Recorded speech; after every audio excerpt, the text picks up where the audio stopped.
नमस्कार, debate central में एक बार फिर आप सभी का स्वागत है। मैं हूं संजय उपाध्याय। जैसा कि छत्तीसगढ़ में विधानसभा का सत्र चल रहा है, बजट सत्र की आज शुरुआत हो गई है। जैसा कि परंपरा है, बजट सत्र की शुरुआत राज्यपाल के अभिभाषण के साथ हुई।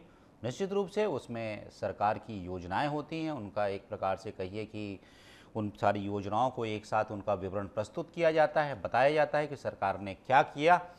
तो एक साल की जो सरकार की उपलब्धियां हैं, वो सारी उपलब्धियां वहां गिनाई गई, बताई गई, और भी कुछ आगे के समझिए कि एक रोड मैप जो होता है सरकार का, उसे भी एक रूप से दर्शाया गया। लेकिन जब यह सब कुछ होता है तो ठीक है, अपनी सदन की अपनी कार्रवाई होती है, अपनी परंपरा होती है, साथ ही कुछ और भी विषय होते हैं जिस पर कि कहा जा रहा है कि सदन तो ठीक था, लेकिन सदन के बाहर अब सियासत शुरू हो गई है। बहुत सी बातें हो रही हैं। बातें ऐसी हो रही हैं कि जब कहा जा रहा है कि ये जो पूरा विवरण, लेखा जोखा तो नहीं कहूँगा, लेकिन जो पूरा विवरण था, उस पूरे विवरण में सरकार की जो उपलब्धियां थी, उपलब्धियां सबसे अच्छा शब्द है, वो पूरा कॉपी पेस्ट है। किसका? कांग्रेस का। कांग्रेस के शासनकाल में। और ये बात कही पूर्व मुख्यमंत्री भूपेश बघेल ने, कांग्रेस के जो वरिष्ठ नेता हैं, सदन के सदस्य हैं। चलिए, इस पर आज हम चर्चा करेंगे। और भी कुछ विषय है। आखिर जब सदन चल रहा है, बजट सत्र के दौरान और भी कुछ विधेयक लाए जाने हैं, कुछ संशोधन विधेयक लाए जाने हैं, उनका क्या स्वरूप होगा और उससे क्या कुछ मिलने वाला है लोगों को, मतलब जन कल्याण में ऐसे कौन से और भी काम होने वाले हैं। और ठीक है, जब सदन ये सब कुछ करता दिखता है तो उसमें विपक्ष की भूमिका कैसी होती है। बहुत से विषय हैं जिस पर आज हम चर्चा करेंगे। पहले देख लीजिए एक रिपोर्ट।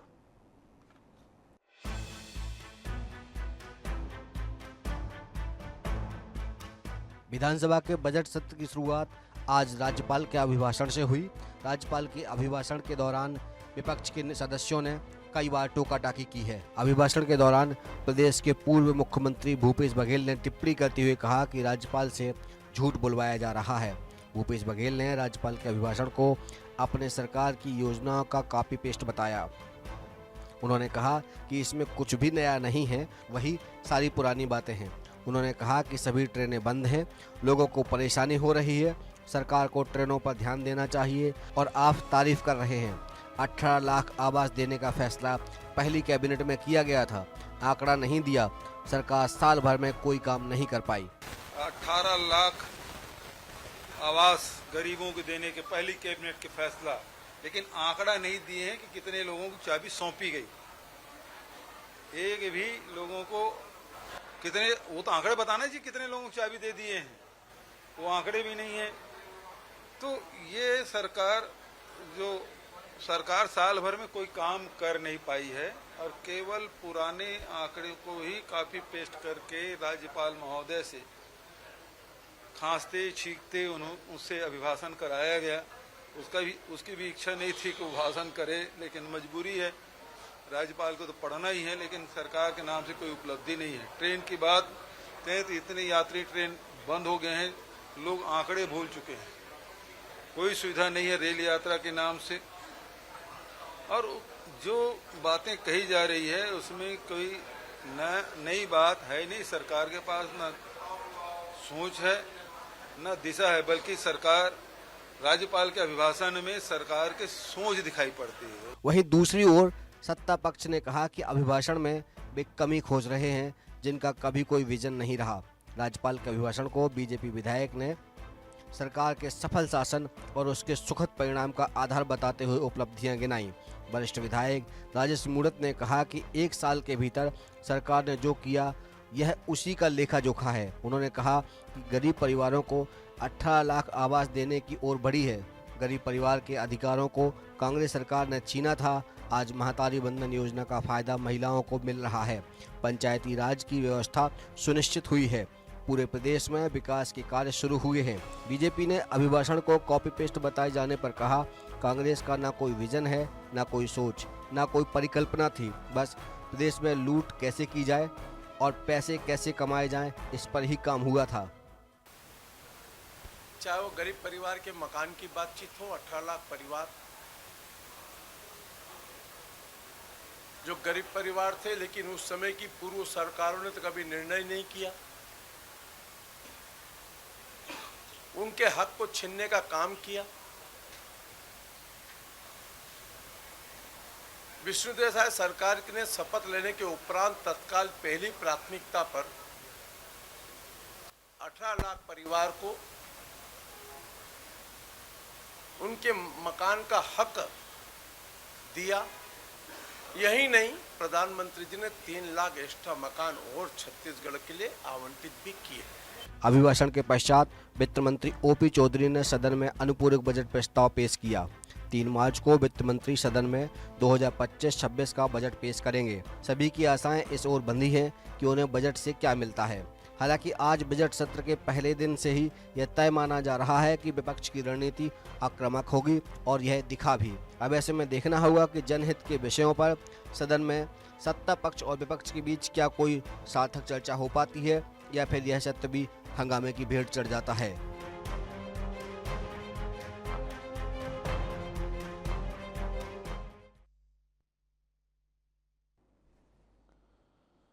तो बात यही है कि जब बजट सत्र की शुरुआत हो चुकी है तब देखना यही है कि क्या ये बजट सत्र सार्थक चर्चाओं को लेकर आगे बढ़ता है, बातें होती हैं, विमर्श होता है, वाद विवाद भी होता है, ये सारे विषय आते हैं, या फिर यह सत्र हंगामे की भेंट चढ़ जाता है, जैसा कि हम कई बार देख चुके हैं, देखते रहे हैं।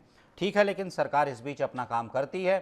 जो अभी अनुपूरक बजट है, बजट प्रस्ताव हैं, वो सारे महत्वपूर्ण होते हैं। विनियोग बजट होता है, महत्वपूर्ण होता है। लोगों को उसका इंतजार होता है कि आखिर उन्हें मिलने क्या वाला है इस बजट से, सरकार उनके लिए क्या सोच रही है। कुल मिलाकर यह सब कुछ दिखाई दे जाता है। आज अभिभाषण पर चर्चा हुई, चर्चा शुरू होगी। अभी अभिभाषण प्रस्ताव रखा गया, फिर उस पर एक कृतज्ञता प्रस्ताव ज्ञापित किया जाएगा, सदस्य इस पर चर्चा करेंगे।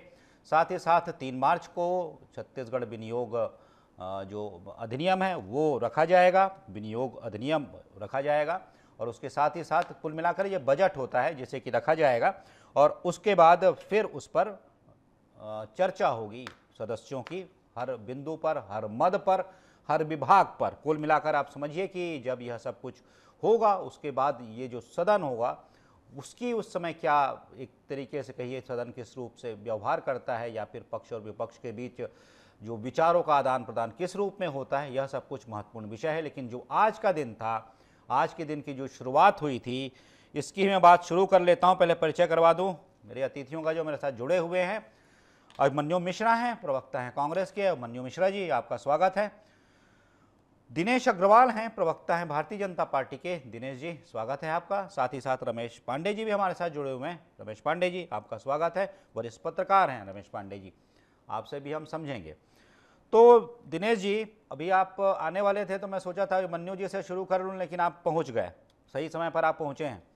शुरुआत आपसे ही फिर मैं कर लेता हूँ कि आप कह रहे हैं कि जो कांग्रेस कह रही है कि पूरा कॉपी पेस्ट है, भूपेश बघेल कह रहे हैं, पूर्व मुख्यमंत्री हैं, कह रहे हैं कि सब कुछ कॉपी पेस्ट है, कुछ नया नहीं है, बोरिंग है। हाँ, हालांकि आमतौर पर हम ये देखते यही हैं कि जब कोई बजट आता है या फिर कोई प्रस्ताव रखा जाता है या फिर सत्ता पक्ष की ओर कुछ बातें होती हैं, तो आमतौर पर हम देख रहे हैं वर्षों से कि विपक्ष की प्रतिक्रिया लगभग यही होती है। मतलब आप पूछ लीजिए कि अगर सत्ता पक्ष की ओर, सत्ता पक्ष ही बजट पेश करेगा, अगर बजट आता है तो उस पर विपक्ष की प्रतिक्रिया क्या होगी, आप कोई भी आपको आज बता देगा कि 4-5 पॉइंट जो होते हैं एकदम बिल्कुल लिखे रटे होते हैं, रट लीजिए, आपको ये प्रतिक्रिया यही देनी है कि जन भावनाओं के अनुकूल नहीं है, बिल्कुल उदासीन है, जनता को ध्यान में नहीं रखा गया, समझ के परे है, कुछ ऐसे होते हैं। मतलब ये तो कहा ही जाता है। फिर भी एक विषय है कॉपी पेस्ट। वही कह रही हैं कि आपने जो उनकी योजनाओं को आगे बढ़ाया, भाई किसानों के मामले में आपको तो कांग्रेस के पिच पर आना पड़ा उस रूप में मैं कहूँ जिस रूप में कि वो आपको कीमत देनी है। आप एक तरीके से कंपटीशन कर रहे थे, प्रतिस्पर्धा चल रही थी आपकी, और भी कुछ विषय थे जिस पर कि प्रतिस्पर्धा चल रही थी आपकी, तो यही कह रही है कि कॉपी पेस्ट है। हालांकि बहुत से और भी विषय हैं। बताइए दिनेश जी। जी, सर्वप्रथम आपको और आपके दर्शकों को और मेरे मीडिया पैनलिस्ट को मेरा नमस्कार। देखिए, भूपेश बघेल जी पूरी तरीक़ा से गोल हो चुके हैं। जिस हिसाब से चुनाव दर चुनाव आ रहे हैं और कांग्रेस का सुपड़ा साफ होते जा रहा है, वो बताता है कि भूपेश बघेल जी और कांग्रेस पार्टी कहाँ पर खड़ी हो गई है। रही बात, मैं बात करूं बजट सत्र की, ये वही सरकार है जिसने कहा था कि महतारी वंदन को 1,000 रुपये देंगे, किसानों को 3100 रुपये क्विंटल धान और 2 साल का बोनस देंगे और प्रधानमंत्री आवास देंगे। वो जनता जो प्रधानमंत्री आवास के लिए 5 साल से इस सरकार की राह देख रही थी, आज वादा होती पूरा देख करके जनता इतनी उत्साहित है, पूछिए मत। मैं एक पंचायत से आता हूं, मैं बहुत ही ग्रामीण परिवेश से आता हूं। मैंने देखा है 5 साल में एक भी गांव में एक ढेले नहीं रखे गए हैं। भूपेश बघेल जी के राज में खाली घोषणा का मास्टर बन गए थे। आज बजट सत्र आ रहा है, राज्यपाल जी का अभिभाषण हो रहा है, सरकार की पीठ थपथपाई जा रही है। बुरा उन्हें लगता है जो काम नहीं करता। अगर काम किए होते ना तो आज वहां पर नहीं बैठे रहते और उसको भूपेश जी को यहाँ से भगाया नहीं जाता, दूसरे प्रदेश की बागडोर नहीं दी जाती, क्योंकि जान चुके हैं भूपेश बघेल जी अगर यहाँ रहेंगे तो पार्टी का सत्यानाश होगा। सत्यानाश तो हो गया, महासत्यानाश हो जाएगा और उस ओर पार्टी बढ़ रही है। आज मैं बात करूं, आज हमारा बजट सत्र आ रहा है। ये आम जनता का बजट है, एक अंतिम व्यक्ति का बजट है जिसको सरकार लेकर के आ रही है। पिछले बजट में आपने देखा होगा सरकार ने बहुत सारी घोषणाएं की और बहुत सारी घोषणाओं का अमली जाना पहनाया जा चुका है।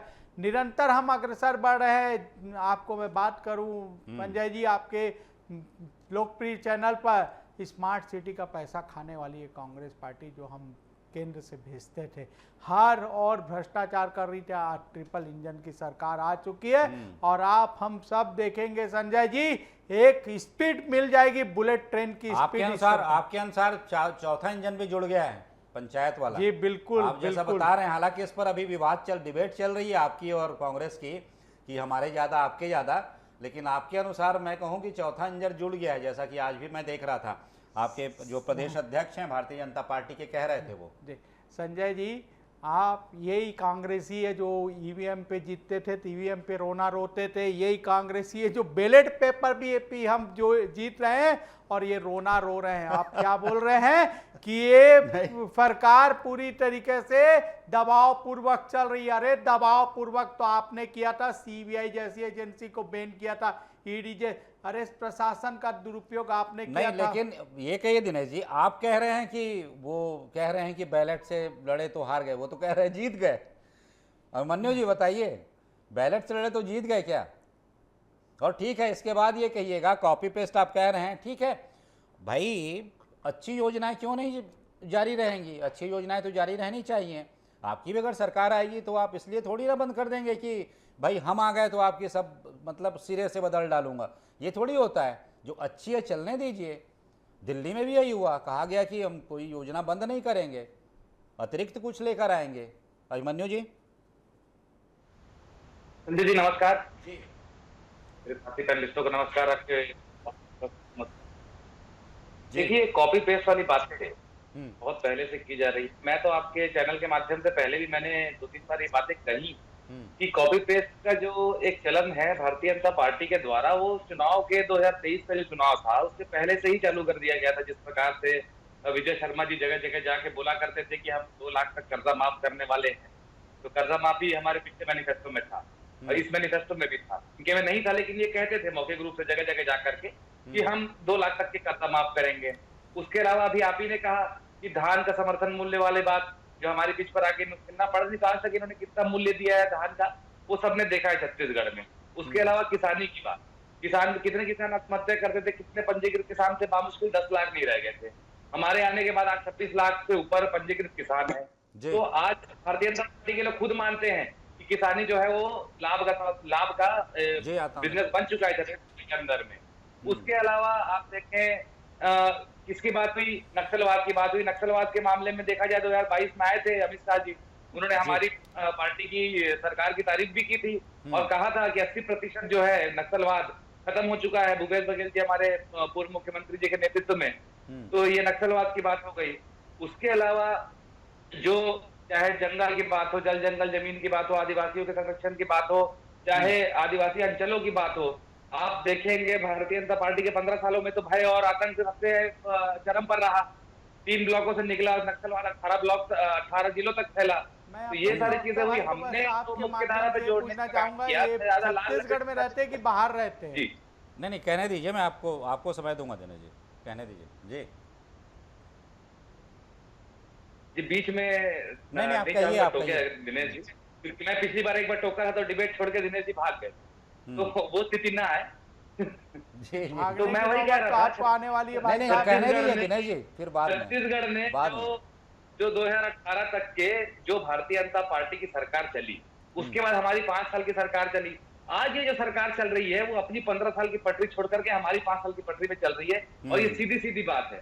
चाहे आप वनोपज की बात करें, चाहे आप सिंधु पत्ते की बात करें, चाहे आप धान की बात करें, ये सारे मुद्दों पे हमने इनके आने पर मजबूर किया।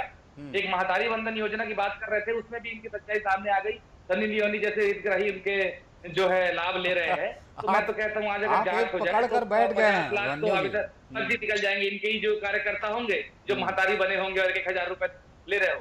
जी, आप एक बात बताइएगा रमेश जी, आपने देखा, ठीक है, ये तो मैंने कहा ये एक परंपरा है, विधानसभा की संसदीय परंपरा होती है, अभिभाषण होता है, उसमें सरकार की उपलब्धियां बताई जाती हैं, फिर उस पर कृतज्ञता प्रस्ताव आता है, धन्यवाद प्रस्ताव होता है, उस पर बातें होती हैं, सब कुछ पक्ष विपक्ष अपनी बात कहते हैं। लेकिन इस बार जैसा मैं देख रहा हूँ, आप भी देख रहे होंगे कि जैसा तेवर अभिभाषण के दौरान हमने देखा विपक्ष का जो आक्रामक तेवर था, वो तो लगता है कि पूरे सत्र के दौरान देखने को मिलेगा। एक चीज़ और देखनी होगी, मैं क्योंकि जब 2000 पहला जो बजट पेश किया था मुख्यमंत्री के रूप में, और वित्त मंत्री भी थे, भार साधक मंत्री थे वित्त विभाग के, बजट पेश किया था, जब प्रस्तुत किया था, तो मैंने पाया था कि छत्तीसगढ़ के इतिहास का पहला अनइंटरप्टेड बजट था वो, मतलब कोई कुछ कहा नहीं था उस समय।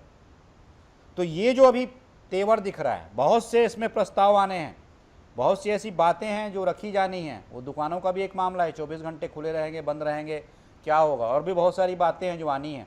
क्या लगता है, हंगामे गाल तो होगा ही, बात ही नहीं है, लेकिन कुछ निकलेगा सार्थक, कुछ बहस, क्या लगता है कि बातें होंगी, या फिर वही वॉकआउट कीजिए और वेल में चले जाइए, सस्पेंड हो जाइए, यही सब कुछ देखने को मिलेगा। हालांकि डिस्क्लेमर, ये विशेषाधिकार है माननीय सदस्यों का विधानसभा के, हम तो सिर्फ चर्चा कर रहे हैं आम जनता के रूप में। जी देखिए, आप भी जान रहे हैं, दिनेश भाई भी जान रहे हैं, जी, और अभिमन्यु भी जान रहे हैं, और सत्ता पक्ष और विपक्ष के लोग भी जान रहे हैं। जी, सदन का सत्र का सबसे ज्यादा उपयोग अगर कोई करता है और किसी के लिए अगर उपयोगी होता है तो वो है विपक्ष। जी, बिल्कुल। सत्ता पक्ष के पास तो सब कुछ है ही। सत्र सबसे ज्यादा उपयोगी अगर होता है तो विपक्ष के लिए होता है, और विपक्ष उसका तभी उपयोग कर सकता है जब वो सत्र के जी, चर्चाओं में शामिल हों और उसमें अपनी बात रखें। जी, मैं पिछले कई विधानसभाओं के सत्र से देख रहा हूं जी, कि विपक्ष का एक अपना एक भागने का एक बड़ा आसान जरिया है कि जेल में चले जाओ और वॉकआउट कर दो और सदन के बाहर हंगामा करो, सदन के भीतर वो चर्चा में भाग ही नहीं लेते हैं। जबकि स्वतंत्र रूप से अगर स्वस्थ परंपरा में देखें तो सदन में भाग लेकर के चर्चा में शामिल होने में आखिर क्या बुराई है? नहीं, उसमें रमेश जी आप समझिए कि सदन में सदस्य जो बातें कहते हैं, जो बोलते हैं, अपने विचार रखते हैं, वो अजर अमर हो जाते हैं, वो रिकॉर्ड में होते हैं, विधानसभा के रिकॉर्ड में वो बातें होती हैं, और जब भी उन्हें निकालकर रिकॉर्ड जो किताबें बनती हैं, जब भी आप पढ़िए तो वो बातें उनकी मिलती हैं, वो विचार उनके मिलते हैं। तो ये तो आप जो कह रहे हैं वास्तव में ये सबसे बड़ा माध्यम है। जी देखिए, विपक्ष का जो सदस्य होता है वो सत्र के दौरान एक इतिहास बना सकता है, वो अच्छे सवाल उठा सकता है, जन समस्याओं को बहुत अच्छे तरीके से रख सकता है और सरकार को मजबूर कर सकता है। जी, लेकिन ये परिस्थितियां नहीं होती। यहाँ सिर्फ एक दूसरे की निंदा करने, आरोप प्रत्यारोप करने और किसी तरह से माहौल बिगाड़ने तक ही सीमित रह जाता है सदन। जहां तक की बात ये बजट सत्र का है, अभी जो नए इस बजट सेशन में होना है जी, वो कल भी मैंने देखा था, डॉक्टर रमन सिंह साहब की प्रेस कॉन्फ्रेंस में भी था, तो उसमें डॉक्टर रमन सिंह के सामने मीडिया की ओर से एक सवाल आया था कि विपक्ष के लिए कुछ सुझाव देना चाहते हैं, तो उन्होंने कहा कि हम सुझाव नहीं देना चाहते, हम आग्रह करना चाहते हैं कि वो इस सदन के ज्यादा से ज्यादा कार्रवाइयों में हिस्सा लें और उसका लाभ उठाएं। निश्चित रूप से आज भी जो देखने को मिला जी, ये तो सामान्य सी बात है। आप जानते हैं कि जो भी विपक्ष में रहता है, वो चाहे भारतीय जनता पार्टी विपक्ष में रही हो या आज कांग्रेस है या उसके पहले कांग्रेस रहती है। अब जैसे एक छोटी सी बात है, मैं समझ नहीं पाता कि दोनों बातें लोग कैसे कर देते हैं। आज रमन सिंह के 15 साल के कार्यकाल को लोग बताते हैं कि उसमें माहौल खराब कर दिया गया, लेकिन वही लोग जो कहते हैं कि 15 साल में माहौल खराब कर दिया गया, वही लोग ये कहते हैं कि छत्तीसगढ़ शांति का टापू बना रहा। तो ये दोनों बातें कैसे हो पाएगी? तो ये इसका मतलब ये कि इन बातों में कोई दम नहीं है। सरकार अपने तरीके से काम कर रही थी। दूसरी बात जो आज अभी आपने झलकियों में दिखाया, पूर्व मुख्यमंत्री भूपेश बघेल जी की बात को आवासों के मुद्दे पर, तो आज आप देख रहे होंगे जो राज्यपाल महोदय का अभिभाषण आया है उसमें 38वें नंबर पर प्रधानमंत्री आवास, जल जीवन मिशन और मुफ्त राशन, ये तीनों बिंदुओं पर बड़े विस्तार से बताया गया और क्या कार्रवाई अब तक हुई है, क्या होने वाली है, इसका भी पूरा विवरण दिया। तो ये कहना, आरोप लगाना कोई मतलब नहीं है।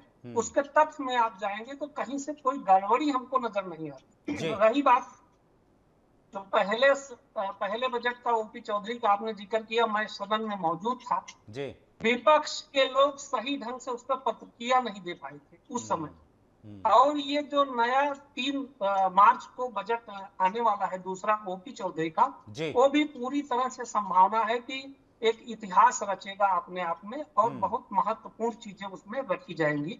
अब लेकिन इसका खुलासा 3 तारीख को ही होगा, उसके पहले नहीं हो पाएगा। जी बिल्कुल, ये मुझको देखने को लगा। बिल्कुल। एक बताइए, आप कुछ कहना चाह रहे दिनेश जी, वो कहिएगा, लेकिन एक बात बताइए कि बहुत से विषय हैं। एक बात जानना चाहता हूँ, अब जो मसौदा होगा क्या होगा वो सारी चीज़ें अपनी जगह हैं।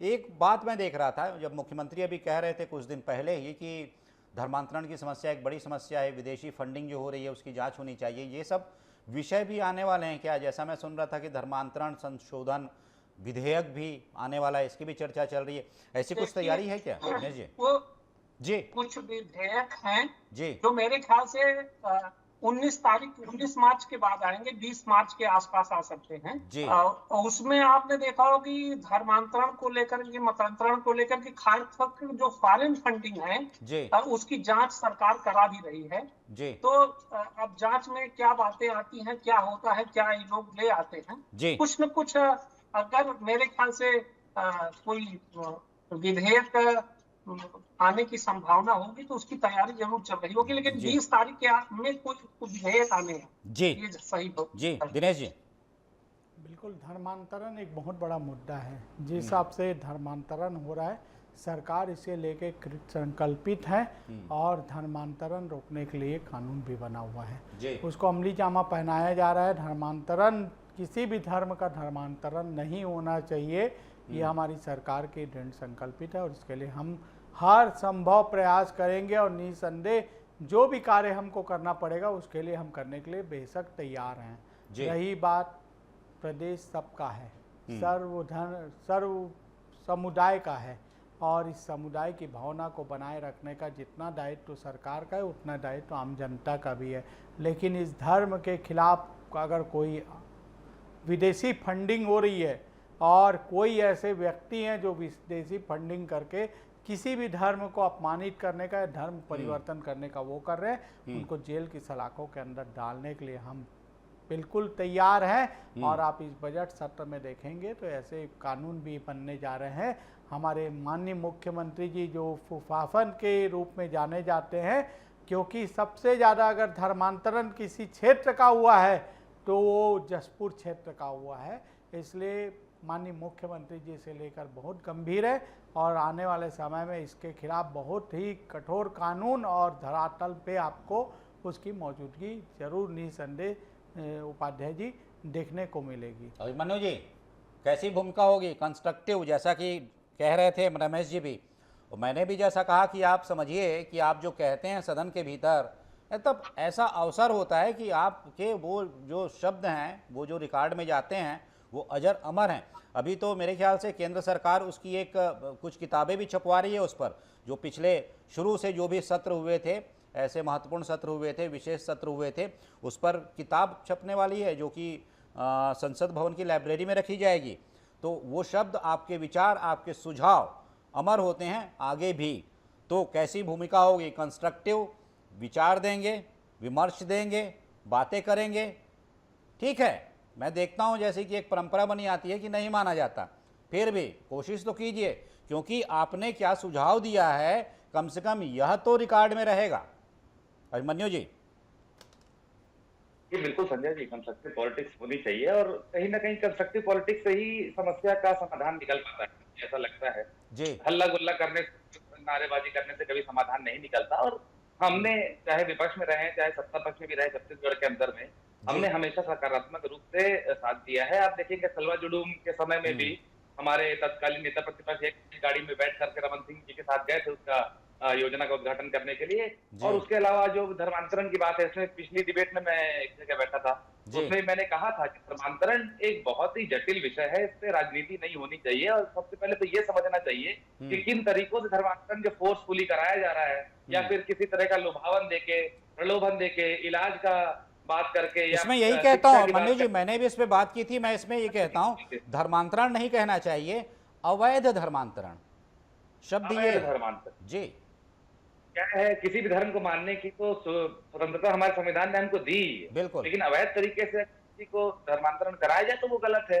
और ये राजनीति के इतर विषय है। हम आपके साथ खड़े मिलेंगे। अब हम पार्टी स्तर पे भी कह चुके हैं, भारतीय जनता पार्टी के लिए सामने भी हमारे नेताओं ने ये कहा है कि धर्मांतरण जैसी चीजें, देखिए आप कभी भी देखेंगे मैदानी इलाकों में हिंदू मुस्लिम वाली बातें होती है, जंगली इलाकों में धर्मांतरण की बातें होती है। ये राजनीतिक विषय बन के रह जाते हैं और आखिर में इसका कोई हल नहीं निकल पाता। विदेशी फंडिंग की भी बातें होती है। अभी तो विदेशी फंडिंग की बातें सीधे सीधे अमेरिका तक से आने लगी है, जो बातें कही जा रही है हमारे प्रधानमंत्री जी के बारे में कही जा रही है। ये सारी चीजें चिंताजनक है। विदेशी फंडिंग बहुत बड़ी चिंता का विषय लगातार बन चुका है और कहीं ना कहीं जो भी लोग इससे जुड़े हैं, सरकार इस पे कार्रवाई करे, हम तो बिल्कुल उनको सहयोग करके उनके साथ खड़े दिखाई देंगे। तो ठीक है, चूंकि समय की बाध्यता है, अभी तो विधानसभा सत्र की शुरुआत हुई है और भी बहुत से विषय आएंगे, अलग अलग बिंदु आएंगे, मुद्दे उठेंगे, सदन में गूंजेंगे, बहुत सी और भी दृश्य होंगे जिस पर आगे भी हम चर्चा करेंगे आप सभी के साथ। तो आज के इस विशेष कार्यक्रम में, आज के इस डिबेट में सिर्फ इतना ही।